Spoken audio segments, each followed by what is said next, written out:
Hello student, আমরা অ্যালজেব্রার 5th class complete করব আজ। অলরেডি আমরা 4টে ক্লাস কমপ্লিট করে ফেলেছি।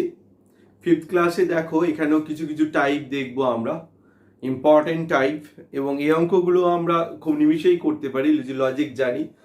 নিমিষে মিনস হচ্ছে কোনো ফর্মুলা নয়, জাস্ট নিউমেরিক মেথডে করব, 1 সেকেন্ডেই করতে পারি। তোমাকে মেথডটা জানতে হবে। মেথড যদি তুমি জানতে পারো, লজিক যদি তুমি জানতে পারো, তাহলে এই অঙ্কগুলো অনেক সহজে করতে পারবে। নাও শুরু করি। প্রথমে দেখো এই লজিকটা তোমাকে জানতে হবে। লজিকটা দেখো, লজিকটা কি রয়েছে, x প্লাস 1/x যদি 2 হয়, x প্লাস 1/x যদি 2 হয় তাহলে কি হতে পারে, এটা তোমার জানা আছে কি? যদি x প্লাস 1/x 2 হয় তাহলে এটা ক্যালকুলেট করলে কি আসে তুমি জানো? এটা ক্যালকুলেট করলে আসে x ইকুয়াল টু 1। আমি ক্যালকুলেশনটা দেখালাম না, জাস্ট এটা ক্যালকুলেশন করলে কত আসে বললাম? 1। তুমি দেখে নাও, এটা ক্যালকুলেশন করে যদি 1 হয় তাহলে x এর ভ্যালু 1 প্লাস 1/x এর ভ্যালু কত? 1। কিংবা তুমি যদি ব্যালেন্স করতে চাও, তখন যে আগের চ্যাপ্টারগুলোতে করছিলাম যে ব্যালেন্স করব, তাহলে কি হবে? এটা 1 প্লাস 1/1 কত হবে? 2 হবে, 1 প্লাস 1। তাহলে তুমি যখন কোন একটা অঙ্ক করবে, x এর পাওয়ার এখানে যাই হোক না কেন 1 বাই এখানেও x এর পাওয়ার যেটাই হোক না কেন, এর আনসারটাও কি হবে? অবভিয়াসলি 2 হবে। কেন? কারণ তুমি x এর ভ্যালু তো 1 পেয়েছো। x এর ভ্যালু যদি 1 বসিয়ে দাও, 1 এর পাওয়ার তুমি যেটাই করো না কেন, 1 এর পাওয়ার তুমি যেটাই করো না কেন, অবভিয়াসলি সেটা কি হবে? 1ই হবে। আবার এখানেও তুমি x এর ভ্যালু 1 বসিয়ে, যদি x এর ভ্যালু 1 বসাও, পাওয়ারটা যেটাই দাও না কেন কি আসবে? 1। তাহলে 1 প্লাস 1 কত? 2। তাহলে এখানে আমরা কি শিখলাম, এটা তোমাকে মাথায় রাখতে হবে। কি শিখলাম? x প্লাস 1/x যদি 2 হয়, x প্লাস 1/x যদি 2 হয়, তাহলে x এর পাওয়ার যেটাই হোক না কেন, আবার এখানেও x এর পাওয়ার যেটাই হোক না কেন, আনসার কি হবে? 2 হবে। ব্যাস, হয়ে গেল অঙ্ক। এটা তোমার মাথায় রাখলেও হবে, না রাখলেও হবে। তাহলে মাথায় কি রাখতে হচ্ছে না, মাথায় রাখতে হচ্ছে তোমাকে x প্লাস 1/x 2 হলে x এর পাওয়ার যেটাই হোক না কেন প্লাস 1/x এর পাওয়ার যেটাই হোক না কেন, আনসার অলওয়েজ কি হবে? 2 হবে। Got it? যদি তুমি এটা বুঝতে পারো তাহলে তুমি দেখে নাও, x plus 1/x 2, then x to the power 100 plus 1/x to the power 101। আমি কি শিখেছিলাম? এটা থাকলে যদি 2 হয়, এখানে x এর পাওয়ার যেটাই হোক না কেন, আনসার অলওয়েজ কি হবে? 2 হবে। ব্যাস, এই অঙ্কটার আনসার কত পেলাম আমরা? 2 পেলাম। সবাই বুঝতে পারলে? এরপর তুমি দেখো পরের অঙ্কটা, if a plus 1/a2 then a to the power m plus 1/a to the power n। তাহলে এখানে কি রয়েছে? a plus 1/a2, মানে এই লজিকটা রয়েছে। এটা থাকলেই আমরা কি জানি না, পাওয়ার যেটাই হোক না কেন, আনসার অলওয়েজ কি হবে? 2।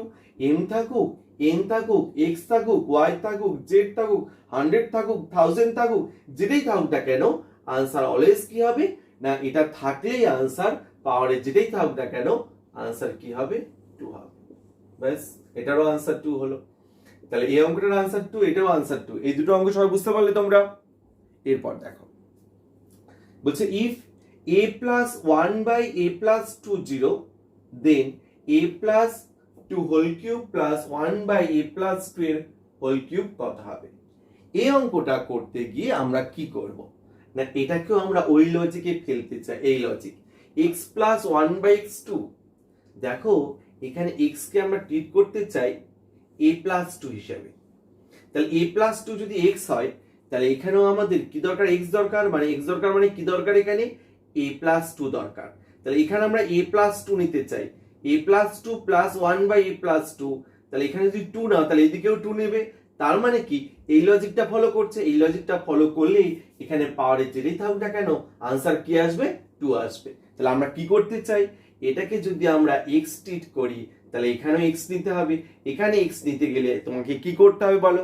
এখানে x নিতে গেলে তোমাকে a প্লাস কত নিতে হবে? 2 প্লাস 1 বাই কত হচ্ছে? a plus 2। তাহলে এইদিকে যদি 2 নাও, লেফট সাইডে যদি 2 নাও তাহলে রাইট সাইডেও তোমাকে ব্যালেন্সের জন্য কি নিতে হবে, 2 নিতে হবে। তাহলে তো হয়ে গেল তোমার অঙ্ক। এটা তোমার x, এটাও তোমার কত বলো x। তাহলে কি হলো, x plus 1/x, x plus 1/x 2, x plus 1/x 2। তাহলে পাওয়ারে যেটাই থাকুক না কেন আনসার অলওয়েজ কি হবে, 2ই হবে। সবাই বুঝতে পারছো? তাহলে এই অঙ্কগুলো যেভাবে করলাম, এই অঙ্কটা জাস্ট ব্যালেন্স করে করলাম। এই অঙ্কটাও আমরা বড় করে করতে পারতাম, বড় করে করলে কি হতো, ক্যালকুলেশনটা অনেক বড় হতো, তাতে আমাদের অনেক টাইম লাগতো। কিন্তু এই অঙ্কগুলো আমরা জাস্ট এই লজিকে করছি। এই অঙ্কটাও আমরা কি করতে চাই, একই লজিকে করতে চাই। দেখো কি, if m plus 1/m minus 2 4, then this plus this কত হবে। তাহলে এইটা 4 আছে, এটার ভ্যালু কত হবে দেখে নাও। এখানে তোমার এখানে এক্সটা কত, m minus 2। এখানে যখন এক্সটা কি ছিল, a plus 2 ছিল, a plus 2 ছিল, আমরা a plus 2 K x treat করেছিলাম। তাহলে এখানেও এক্সটা কত, না এখানে এক্সটা হচ্ছে m minus 2, এখানেও এক্সটা কত, m minus 2। তাহলে এখানে m minus 2 আছে, বাট এখানে কি m minus 2 আছে, নেই। আমরা এখানে m minus 2 কে ব্যালেন্স করতে চাই এখানটায়।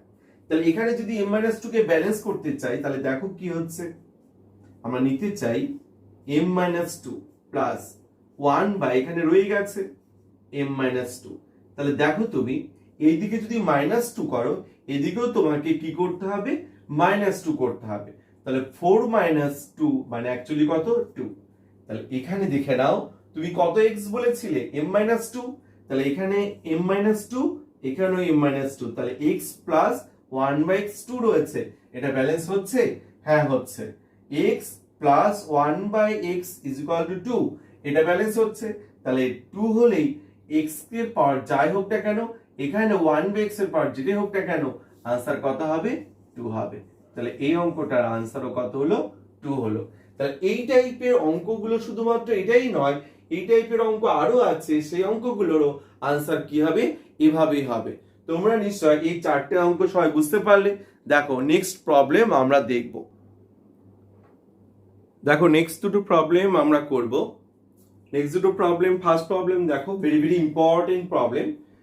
এই প্রবলেম দুটো তোমরা সিজিএল টায়ার 1, টায়ার 2 বা তুমি সিএইচএসএল, এমটিএস, সিপিও এই টাইপের এক্সামগুলোতেও পেয়ে থাকবে, রেলেও আসতে পারে।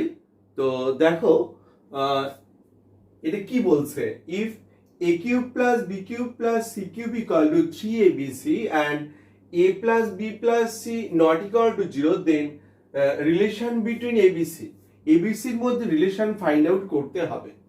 তো এটা রয়েছে 3abc, এটা নট ইকুয়াল টু 0, তাহলে abc এর মধ্যে রিলেশন ফাইন্ড আউট করতে হবে। abc এর মধ্যে কি রিলেশন রয়েছে দেখো, এখানেও তোমাকে বলতে চাই যে ওই অ্যালজেব্রার ক্লাসটা এখানেও তোমাকে অ্যালজেব্রার ফর্মুলা ক্লাসটা তোমাকে করতে হবে। ফর্মুলা ক্লাসটা এখন আপলোড করিনি, করব রিসেন্ট। তো ওই ক্লাসটা দেখতে হবে, ওখানে আমরা বলেছি ফর্মুলার ক্লাসে, ওটা ক্লাসটা হয়ে গেছে, আপলোড হয়নি। তো ওই ফর্মুলা ক্লাসে বলেছিলাম যে a cube plus b cube plus c cube equal to 3abc, মানেই হচ্ছে a cube plus b cube plus c cube minus 3abc equal to 0। আর a plus b plus c not equal to 0 হয়, তখন আমরা কি জানি তুমি জানো, আমরা জানি a square plus b square plus c square minus ab minus bc minus ca is equal to কত হবে, 0। যদি এটা ইকুয়াল টু এটা হয়, অথবা এটা মাইনাস এটা ইকুয়াল টু 0 হয়, আর a plus b plus c not equal to 0 হয়, তাহলে এইটা ইকুয়াল টু কি হয়, 0। আর এইটা ইকুয়াল টু 0 হওয়া মানেই, ওই ফর্মুলা ক্লাসেই বলেছিলাম, এইটা ইকুয়াল টু 0 হওয়া মানেই a equal two b equal to c। ব্যাস এটাই হচ্ছে ABC এর মধ্যে রিলেশন। ব্যাস এটাই আনসার। সবাই বুঝতে পারলে? এবার তোমাকে বলে রাখি যে এই টাইপের অঙ্ক থাকলে রিলেশন এটাই হবে, কি হবে, a equal two b equal to c হবে। তুমি এটা করতেও পারো, নাও করতে পারো। এবার তোমার মনের মধ্যে কোশ্চেন যাচ্ছে, এটা থাকলে এটা কি করে হয়, এটা থাকলে এটা হয়, সেটা ফর্মুলা ক্লাসে এটা দেখিয়েছিলাম যে এটা থাকলে এটা কিভাবে আসে, সেটা দেখিয়েছিলাম। ব্যাস এটাই রিলেশন, এটাই আনসার। সবাই বুঝতে পারলে? এবার দেখো এখানে তুমি কি করলে, এই a square plus b square plus c square minus ab minus BC minus c is equal to 0, এই যে ডেটাটা ভালো করে খেয়াল করো, এই ডেটা আর এইটা সিমিলার ডেটা না, জাস্ট লেফট আর রাইটে রয়েছে। তুমি দেখো 1 by x square 1 by y square 1 by z square is equal to 1 is equal to রয়েছে। তুমি এইদিকে নিয়ে এসো, এদিকে যদি নিয়ে আসো তাহলে minus 1 by x y minus 1 by y z minus 1 by z x is equal to 0। তাহলে এটাতে একই টার্ম, তাহলে এইটা যদি একই টার্ম হয়, তাহলে এটা থাকলে যদি a equal to B equal to C হয়, তাহলে এইটা একই টার্ম হলে তাহলে এখান থেকে আমরা বলতে পারি, কি বলতে পারি, 1 by x is equal to 1 by y equal to 1 by কত জেড। এটা মানেই তো তুমি বলতে পারো যে x equal to y equal to z। ব্যাস এটাই রিলেশন। তাহলে কি বলছিল যে এটা ইজ ইকুয়াল টু যদি এটা হয় তাহলে relation between x y z, তাহলে এখানেও x y z এর মধ্যে রিলেশন কি হলো, x equal to y equal to z হলো। দেখো এখানেও রিলেশনটা কি হলো না a equal two b equal to c, এখানেও রিলেশনটা কি হলো x equal to y equal to z। তুমি মাইন্ডে রাখবে, মাথায় রাখবে, এই টাইপের অঙ্ক থাকলে রিলেশনটা 90% অঙ্কতে এটাই হয়। কোনটা না, যেটা থাকবে সেগুলো সব কি হবে, ইকুয়াল হবে। প্রত্যেকটা অঙ্কতেই এটাই হবে। সবাই বুঝতে পারলে দুটো অঙ্ক ভেরি ভেরি ইম্পর্টেন্ট অঙ্ক। এত সহজে হলোর জন্য তুমি মনে করবে না যে এগুলো ইম্পর্টেন্ট নয়, বাট এই অঙ্ক দুটো খুবই ইম্পর্টেন্ট অঙ্ক। সবাই নিশ্চয়ই বুঝতে পারলে? ঠিক আছে, অ্যাকচুয়ালি এই অঙ্কটা 4টা অঙ্ক করে ফেলেছিলাম আমরা। এটা 5 নাম্বার অঙ্ক হবে, এটা 6 নম্বর অঙ্ক হবে। তাহলে আমরা অলরেডি 6টা অঙ্ক করে ফেললাম। সবাই বুঝতে পেরেছ? এরপর আমরা নেক্সট প্রবলেম দুটো দেখব। দেখো নেক্সট দুটো প্রবলেম করব। এই দুটো প্রবলেমও ভেরি ভেরি ইম্পর্টেন্ট প্রবলেম। এই প্রবলেম দুটো কিভাবে করছি আমরা, ইম্পর্টেন্ট প্রবলেম কিন্তু। দেখো এটা ওই একই কথা বলছি, আবার ফর্মুলার ক্লাসটা করতে হবে। ওই ফর্মুলার ক্লাসে বলা হয়েছিল অ্যালজেব্রাতে 3টে টার্ম দাপিয়ে বেড়ায়, 3টে টার্ম। এই 3টে টার্ম অ্যালজেব্রাতে দাপিয়ে বেড়াচ্ছে। সেই 3টে টার্ম কি, একটা হচ্ছে a plus B plus C, একটা A B plus BC plus C, আর একটা a square plus B square plus C square. এই 3টে টার্ম। তুমি দেখো এখানে a plus B plus C 1 আছে, এখানে A B plus BC plus C 1/3 আছে। তাহলে রিলেশন বিটুইন তাহলে এ বি সি এর রেশিওটা তোমাকে ফাইন্ড আউট করতে হবে। এ বি সি এর রেশিওটা তোমাকে ফাইন্ড আউট করতে হবে। এই টাইপের অঙ্ক থাকলে তোমাকে একটা কথা বলি, যখন এই টাইপের অঙ্কতে এরকম রেশিও বের করতে দেবে, তখন দেখো A B plus BC plus C এর ভ্যালু যদি 1/3 হয়, তাহলে A square plus B square plus C স্কোয়ারের ভ্যালুটাও 1/3ই হবে, 100%। তাহলে আমি কি বললাম না, A square plus B square plus C square এর ভ্যালুটাও কি হবে, 1/3 হবে। তাহলে এর ভ্যালু যদি 1/3 হয়, এর ভ্যালুটাও কত, 1/3। তাহলে এই দুটো কি হবে, ইকুয়াল হবে। এ বি প্লাস বিসি প্লাস কত সি। তাহলে আমি কি বললাম, আমি বললাম যে এই টাইপের অঙ্ক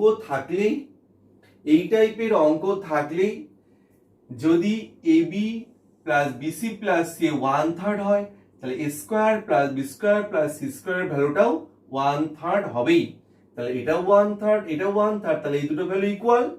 কখন, সবসময় কিন্তু নয়, কখন না যখন এইরকম কি বের করতে দেবে, রেশিও বের করতে দেবে।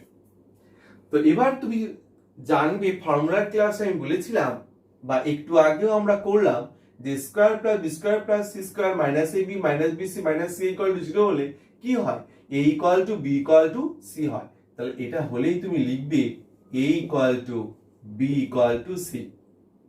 এখান থেকে সবগুলো যদি ইকুয়াল হয় তাহলে এ বি সি এর রেশিওটা কি হচ্ছে, সবগুলো ইকুয়াল মানে তাহলে রেশিওটা কি হবে 1:1:1। দ্যাট ইজ এই টাইপের অঙ্ক এভাবে করব, আনসার এটাই হবে। সবাই বুঝতে পারলে? এবার নেক্সট প্রবলেম একই রকম ভাবে হবে। তাহলে আমি তোমাকে কি বলেছিলাম, তিনটে টার্ম রয়েছে। এই তিনটে টার্মের মধ্যে দেখো a plus B plus c রয়েছে, a square plus b square plus c square রয়েছে। নেই কোনটা বলো? নেই হচ্ছে ab plus BC plus c, এই টার্মটা নেই। তাহলে যদি এই টার্মটা না থাকে তাহলে ওই টার্মটা আমরা নেব, এবং ওই টার্মটা কি হবে না, আমি কি বলেছিলাম a স্কয়ার প্লাস, এখানে যেমন বলেছিলাম যখন রেশিও বের করতে দেবে ab plus BC plus C এর ভ্যালু যা হবে square plus b square plus c square value সেটাই হবে। এখানেও আমি একই কথা বলছি, যদি abc এর রেশিও বের করতে দেয় square plus b square plus c square value যদি 16 হয়, ab plus BC plus C এর ভ্যালুটাও কি হবে 16ই হবে। তাহলে তুমি কি বলছো না, বলছো square plus b square plus c square এর ভ্যালুটা যদি 16 হয় তাহলে ab plus BC plus C এর ভ্যালুটাও কত 16। এই টাইপের অঙ্কতে অলওয়েজ এই দুটো ইকুয়াল হবেই হবে। এই টাইপ মিন্স যখন রেশিও বের করতে দেবে, তাহলে এটাও 16 এটাও 16, তাহলে এই দুটো ইকুয়াল হলো। এই দুটো যদি ইকুয়াল হয় তাহলে ইকুয়াল হলে তুমি কি জানো এখানে শিখেছিলে না, ফর্মুলা ক্লাসে আমরা বলেছিলাম a equal to B equal to কত হবে সি হবে। তাহলে a equal to B equal to c হলো। তাহলে তুমি দেখো এখানে যদি আমরা a b c সবগুলো ইকুয়াল দেখি তাহলে এখান থেকে আমরা কি বলতে পারি না, a b আর c এর রেশিওটা কি হবে, সবগুলো ইকুয়াল মানে রেশিওটা হবে 1:1:1। ব্যাস, এই দুটো অঙ্ক এইভাবে হলো, এভাবেই হবে প্রত্যেকটা অঙ্ক। তাহলে যখনই মনে রাখবে যখনই রেশিও বের করতে দেবে, রেশিও বের করতে দিলেই তোমার এই অঙ্কগুলো এভাবে হবে। সবাই বুঝতে পারলে? এবার কেউ কেউ হয়তো মনে মনে ভাবছো যে এই টাইপের অঙ্ক থাকলে এটা ইকুয়াল হবেই। এটা যদি 1/3 হয় তাহলে a square plus b square plus c square 1/3 হবে। এটা যদি 16 হয় তাহলে ab plus BC plus C এর ভ্যালুটা 16 হবে। কি করে হবে? অনেকে হয়তো ভাবছো। যদি কেউ ভেবে থাকো, দেখো তার কনফিউশন দূর করার জন্য আমি এটা একটু ডেসক্রিপটিভ মেথড করে দিচ্ছি এই অঙ্কটা। বাট তুমি অঙ্কটা কিন্তু এইভাবেই করবে। জাস্ট যাদের কনফিউশন হচ্ছে এটাও করতে পারি দুটোতেই হবে, এটাতেই করি। তাহলে দেখো যাদের কনফিউশন হচ্ছে তাদের জন্য বলছি যে কি বলেছিলাম, যে এই ভ্যালুটা 16 হলে ab plus BC plus C এর ভ্যালুটাও 16 হবে। অ্যাকচুয়ালি হচ্ছে কি হচ্ছে না তুমি একটু দেখে নাও। তুমি যদি এখানে বোথ সাইডে স্কয়ার করো, বোথ সাইডে স্কয়ার করলে কি হচ্ছে বলো না, বোথ সাইডে স্কয়ার করলে হচ্ছে a square plus b square plus c square plus 2 into ab plus BC plus c is equal to, এটা 16 আর 3 কত 48। আমরা বোথ সাইডে স্কয়ার করে ফেললাম। এবার এই ভ্যালুটা তুমি জানো কত, square plus b square plus c square value 16 বসিয়ে দাও। তাহলে যদি এখানে 16 বসিয়ে দাও, 16 into 2 into ab plus BC plus c equal to 48। Finally 2 into ab plus BC plus c is equal to 48 minus 16 মানে কত হচ্ছে 32। তাহলে 2 দিয়ে যদি তুমি এটাকে কাট করো কত হচ্ছে 16 হচ্ছে। দেখলে ab plus BC plus C এর ভ্যালু কত হলো 16, আমি যেটা বলেছিলাম। তাহলে এটার ভ্যালু 16 হয়েছে এটার ভ্যালু 16, সেই জন্যই আমরা দুটোকে কি করেছিলাম, ইকুয়াল করেছিলাম। কি করেছিলাম না, a square plus b square plus c square equal to ab plus bc plus ca। আর এটা ইকুয়াল হওয়ার জন্যই তোমার a equal two b equal to c হয়েছিল। আর তখন তুমি a b c এর রেশিও বলেছিলে কত, 1:1:1। এইভাবে তুমি যদি এই অঙ্কটাও ক্যালকুলেশন করো, বোথ সাইডে স্কয়ার করো, তাহলে এখানেও তুমি a square b square c স্কয়ারের ভ্যালুটা 1/3 পাবে। এর ভ্যালু 1/3, এর ভ্যালু 1/3 হবে।